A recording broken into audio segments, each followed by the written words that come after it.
ఏదో చైర్పర్సన్ పదవి వస్తుంది కదా అని ఆశపడి నీ చేతిలోకి తీసుకెళ్లి ఒక 40 లక్షల రూపాయలు ఇస్తే తిరిగి ఇమ్మంటే దానికి కూడా బేరాలాడి ఆవిడని బెదిరించే పరిస్థితి తీసుకొస్తే కడుపు మండి ఈరోజు ఆవిడ బయటకు వచ్చి సుమారుగా నాకు ఇలా అన్యాయం జరిగింది అని చెప్పి రోడ్డు మీదకి వచ్చి మాట్లాడే పరిస్థితి. నేనేమంటానంటే ఎవరు ఎక్కడ చిటుక్కుమన్నా జగన్మోహన్ రెడ్డి గురించి ఎవరైనా మాట్లాడినా లేకపోతే ఇంకెవరి గురించి భారతమ్మ గురించి ఎవరైనా మాట్లాడినా చిటుక్కుమన్నా రోడ్డు మీదకి వచ్చేసి నానా యాగి చేసేసి అమ్మనా బూతులు కూడా తిట్టేసి వాళ్ళ మహిళలా లేకపోతే ఒక స్థాయిన నాయకులను ఆలోచించుకున్న అమ్మనా బూతులు తిట్టే ద గ్రేట్ బురదలో వికసించిన ఈ రోజా పరిస్థితి ఏంటంటే ఈ రోజు ఎందుకు మాట్లాడట్లే?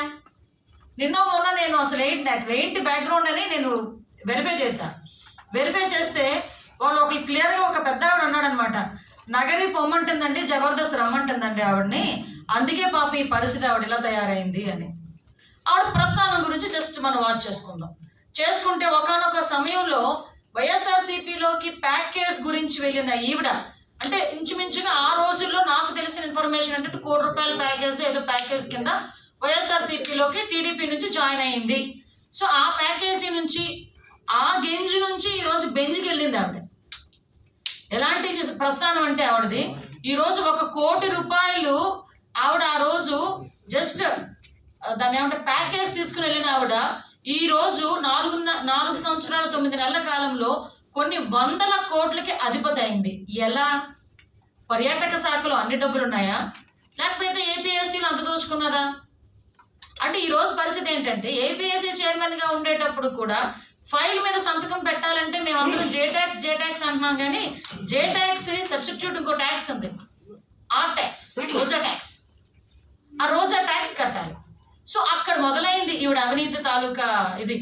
అక్కడ నుంచి మొదలై ఏమైందంటే పాపం ఈవిడ ఏమనుకున్నదంటే నగరి ప్రజలందరూ చాలా అమాయకులు, నన్ను 2వ సారి కూడా గెలిపించేశారు, వీళ్ళ తాటలు తీసేయాలి అని అనుకుందో ఏంటో 5 మండలాలకి 5 ప్లేసెస్కి 5 బినామీలు పెట్టుకుంది.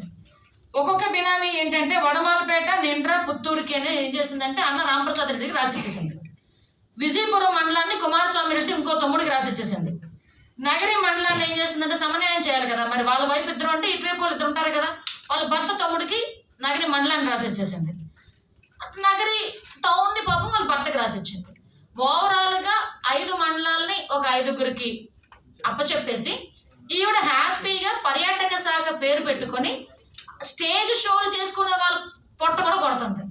ఎందుకంటే స్టేజ్ షోలు చేసుకునే వాళ్ళు స్టేజ్ మీదకి వచ్చి పర్యాటక శాఖలో ఏదో డ్యాన్స్ చేశారంటే ఒక అర్థం ఉంటుంది.